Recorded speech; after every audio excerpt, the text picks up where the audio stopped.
Saudara-saudari terkasih, apakah saudara sudah memulai hari ini dengan penuh sukacita dan punya niat untuk berbuat baik meskipun kecil? Semoga Tuhan memberkati niat baik saudara.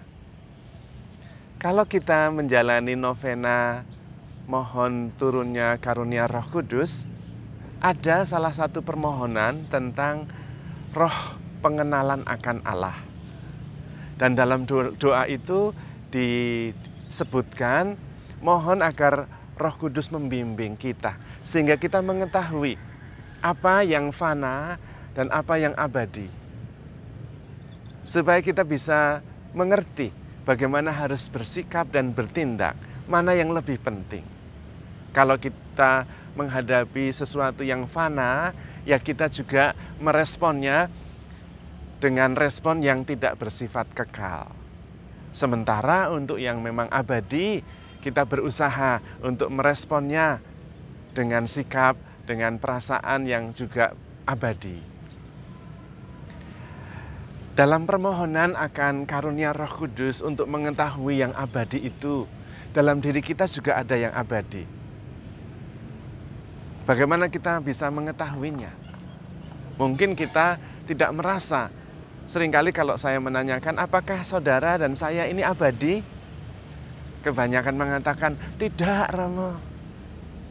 Menurut saya, kita tidak abadi, fana, tetapi sekaligus abadi. Dalam diri kita ada yang abadi.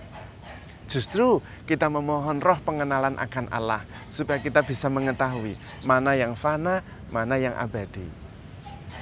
Dan ada caranya untuk mengetahui bahwa di dalam diri kita itu ada yang kekal sifatnya, ada yang abadi. Bagaimana caranya? Caranya adalah dengan hening dan kemudian sedikit demi sedikit mengesampingkan, menaruh dulu hal-hal yang tidak abadi. Kita bisa mulai. Kita hening sejenak, kemudian dalam keheningan itu kita melepaskan semua yang sifatnya sementara. Status, itu sifatnya sementara, kita letakkan. Entah itu dokter, entah itu pejabat, entah itu ketua dewan, entah itu ketua RT, entah itu ibu rumah tangga, entah itu guru, entah itu dokter, itu sifatnya sementara.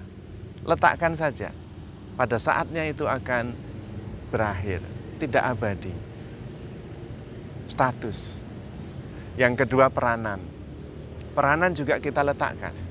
Entah sebagai apa, dalam masyarakat, dalam rumah tangga, peranan kita tidak abadi, letakkan. Juga harta milik. Harta milik juga tidak abadi, kita letakkan. Juga badan kita ini tidak abadi. Kalau saya kehilangan tangan saya, memang tangan saya hilang, sebagian dari badan saya. Tapi sayanya masih ada. Nah kalau seluruh badan saya hilang, apakah sayanya masih ada? Masih. Maka badan bisa diletakkan dulu.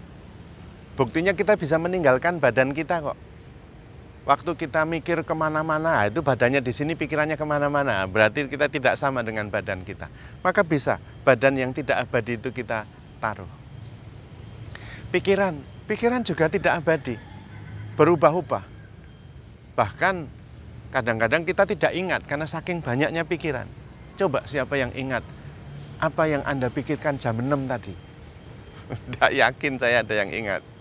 Artinya pikiran itu berubah-ubah sehingga tidak perlu dianggap sebagai abadi.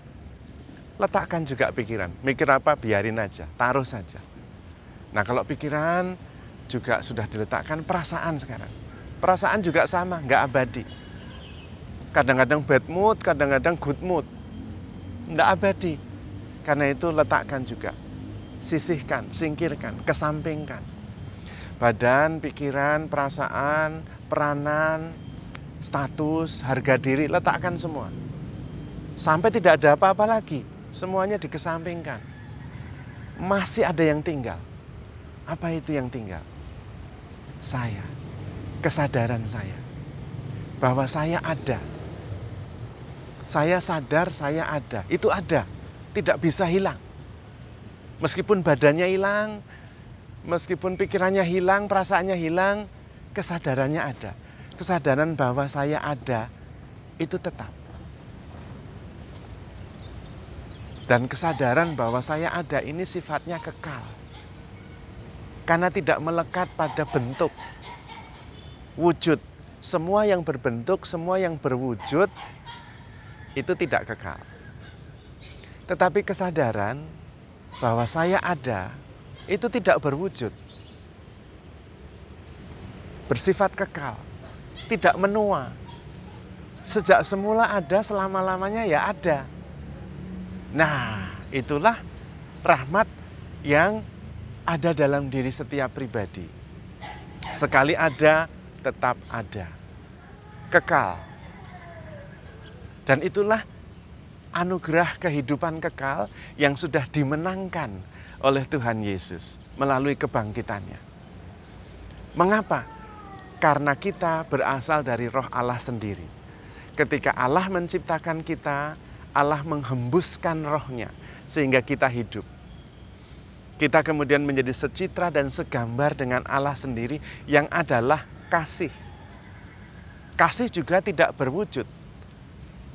Hanya memang kasih itu bisa diwujudkan melalui tindakan, melalui perkataan, melalui pikiran. Karena itu kita berbadan. Badan kita menjadi wujud dari kasih Allah sendiri. Dari Roh Allah yang membentuk kita. Karena itu kita bersifat abadi, tidak menua. Sebagai kesadaran bahwa saya ini ada. Nah, mohon karunia pengenalan akan Allah, itu mohon supaya kita bisa menyadari bahwa di dalam diri kita ada yang fana, ada yang abadi. Yang abadi itu perlu untuk selalu bersama dengan Tuhan, yaitu kesadaran. Sadar bahwa saya selalu ada bersama Tuhan. Karena saya selalu ada dan Tuhan selalu ada.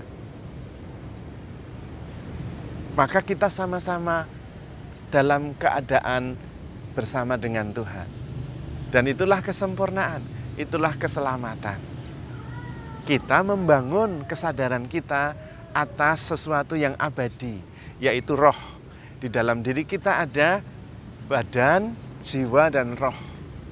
Dan roh itu bersifat kekal. Badan adalah ekspresi dari kekekalan roh, wujud dari cinta.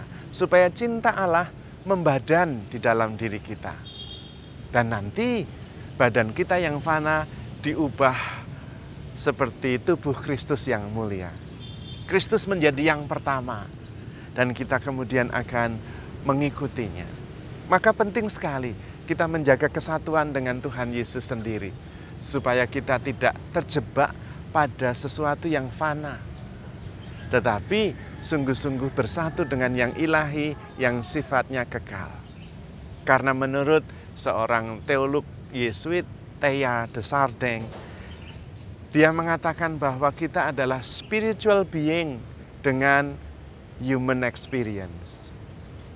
Maka kita perlu menggarisbawahi kehidupan batin, kehidupan roh, bukan sebagai yang terpisah dengan badan dan pikiran, tetapi yang menyempurnakan, yang menjadi dasar, yang mengatur, bukan dikuasai oleh perasaan dan pikiran, tetapi mengatur dan mengarahkannya. Supaya memang badan kita bisa menjadi ungkapan roh, wujud cinta yang berasal dari Tuhan sendiri. Maka saudara-saudari terkasih, handle yourself with care because you are loved. Tuhan memberkati.